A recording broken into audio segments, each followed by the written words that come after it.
នេះរនាស់ថ្ងៃខ្លួនឯងនេះដៃថ្នាំងពៅនេះដងចបអានេះដៃថ្នាំងពៅយើងធម្មតាហើយនេះដៃអានៀបយើងដៃអានៀបនេះបងប្អូនអត់អានេះដៃអានៀបនឹងឆ្នៃវាបឆាយដីចកាដីអីដីហឹងមលមកវាឆាយនេះបងប្អូននេះដីហឹងនេះចេះហើយស្រួលវាអត់ទៅហត់វាបានជ្រៅបងប្អូននេះឆាយស្រួលបងប្អូនធ្វើអញ្ចឹងចេះសាចេះអីឆ្នៃអញ្ចឹងធ្វើថាធ្វើការអីឲ្យខ្ញុំធ្វើឲ្យក៏បានដែរថ្លៃធូរទេនេះ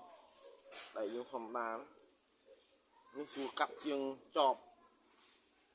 មិនទៅហត់ណាស់នេះ